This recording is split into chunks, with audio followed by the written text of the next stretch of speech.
જો આમ એકદમ ક્રિસ્પી થયા ને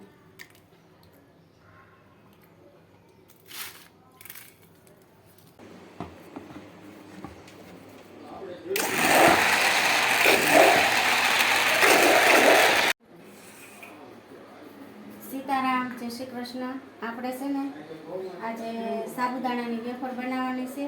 તો મેં છે ને રાતે પલાળી દીધા હતા અને વિડીયો નહોતો લીધો, એટલે મેં 500 ઉપર થોડાક સાબુદાણા પલાળ્યા છે અને 2 તપેલામાં કર્યા છે, કેમ કે 1 તપેલામાં હમાય એમ નથી ને એટલે.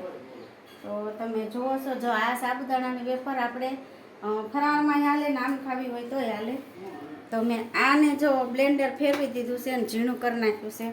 અને ફરાળમાં લેવા માટે છે ને એટલે મેં સિંધાલું મીઠું તો અમે આમ થાય જમવામાં વાપરીએ છીએ, પણ ફરાળમાં સિંધાલું મીઠું વધારે સારું એમ. તો મેં અજમાને આખું જીરું લીધું છે અને 10 થી 12 મરચાંને મેં કટિંગ સરસ ખાંડીને કર્યા છે.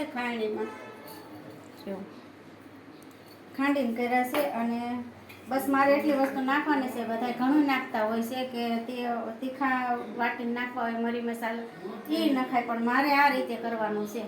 તો હવે હું ચાલુ કરી દઉં. એને આમાં તો બ્લેન્ડર ફેરી ગયું છે કા? તો હાલો હવે જો હું ચાલુ કરી દઉં છું.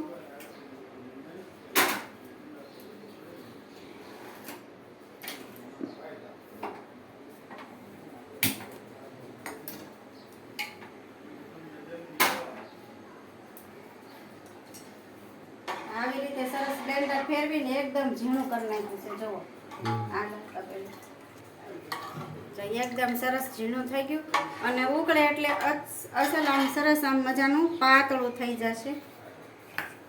ને આમાં મારે મેં બેયનું હરખું નથી કાઢ્યું, પણ જેટલું જે જોશે ને એ રીતે નાખીશ. બહુ અજમા નાખીશ તો પાછા હાવ શામ થઈ જાય. જીરું, હા અજમાની સોરી જીરું, અજમા જ બોલાય જાય. આ જીરું બહુ જાજુ નાખીશ તો છે ને વેફર થોડીક શામ થઈ જાય, એટલે એના લીધે હું અત્યારે એટલું જીરું નાખું છું. અને આ ઉકળવામાં નાખી દઈશ તો બધું એકદમ સરસ રીતે મળી જાય. વાટેલા મરચાં બહુ નાખવી ને મરચાં તો આપણે જ્યારે સુકાઈ જાય ત્યારે આપણે તળવી ત્યારે તળતી વખતે મરચાં ઉડે, એટલે છે ને એની પ્રમાણે હું મરચાં માપે જ નાખીશ.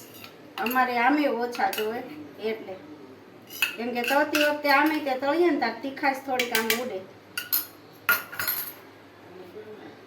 અને આમાંથી મીઠું સ્વાદ પ્રમાણે લેશું આપણે સિંધાલું. તો હવે આને છે ને સરસ રીતે આમનામ હલાવ્યા કરવાનું છે.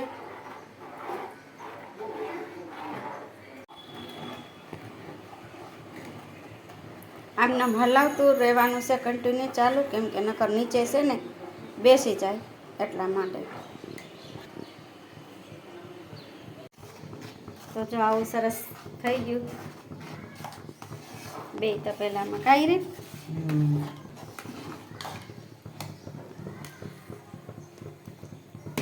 સરસ થઈ ગયું છે. હવે હું પ્લાસ્ટિક પાથરી રાખું.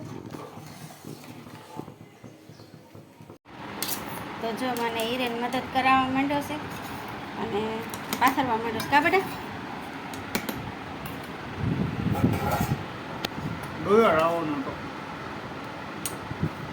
ડોયો તાર પપ્પા પાસે છે. જો હવે બની જાય, હવે પાથરી દેવી પછી બતાવે કાં આવી રીતે. જો પ્લાસ્ટિકનો કાગળ લેવાનો સરસ, એટલે આની ઉપરથી તરત ઓલું થઈ જાય હોય હિરેન, ઉકળી જાય તરત જ.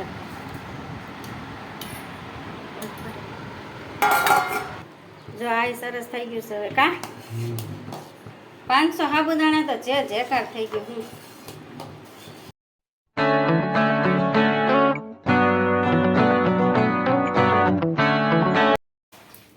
શું કરવા માંડ્યા? હા પતરી ઉખાડો છે. જો કાલે પાડી કાલ ચોંટાડી ના પછી ઉખાડવા કાલ ચોંટાડી ના ઉખાડવાની. સરસ પડી ગઈ છે. અને હવે જો કાગળથી છૂટી પડી જાય તરત ઉખાડવામાં આવ ઇઝીલી પડે. કા જો કર્યા વગર ઉખાડો તો એમાં બધું માલ બધો ચોટો રે. હા એમ આવી રીતે તો બધી ઉખાડી નાખી છે હિરેનના પપ્પાએ અત્યારમાં શેટી ઉપર મૂકી છે ઉખાડી ત્યાં તડકો આવે છે ને એટલે કા સરસ ક્રિસ્પી થાય.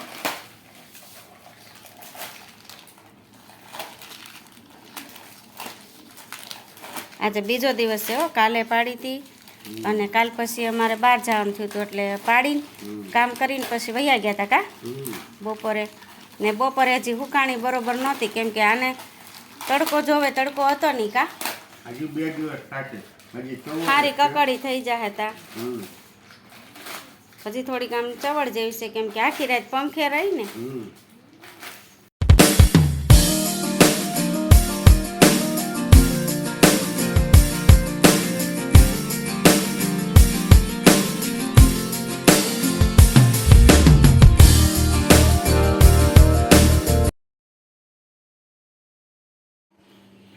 તો વેફર આપણે સુકાઈ ગઈ છે, સવારની તડકે મૂકી હતી તો ટ્રાય કરી લેવી કેવી બની છે એમ. તો તેલ મારે અહીંયા આવી જ ગયું છે.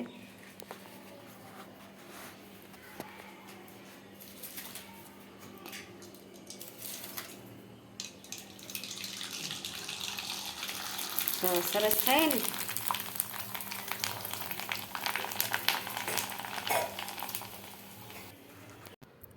તો મારે જો સાબુદાણાની વેફર તળાઈ ગઈ છે અને કોમેન્ટમાં કહેજો કેવી બની છે. મારે હિરેને તો ટેસ્ટ કરી, હિરેનને તો મજા આવી ગઈ. એ કે મમ્મી કરજે આવીને આવી તે. તો જોઈ અમારે હિરેનભાઈ ટેસ્ટ કરવા બેસી ગયા છે. જો એને કેવી મજા આવી ગઈ એમ કે સરસ બની. સ્વાદમાં બરોબર છે એવું છે.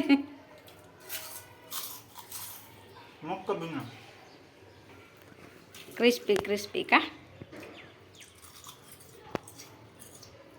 તમે આવો બનાવજો કેમ હિરેન? ચોક્કસ હો, જરૂર એકવાર ટ્રાય કરજો. બન્યા બહુ સારા. ટેસ્ટ આમ ખાટો, તીખો આવે, જીરાનું આવે. સાબુદાણા ખાતા હોય ને એવું ન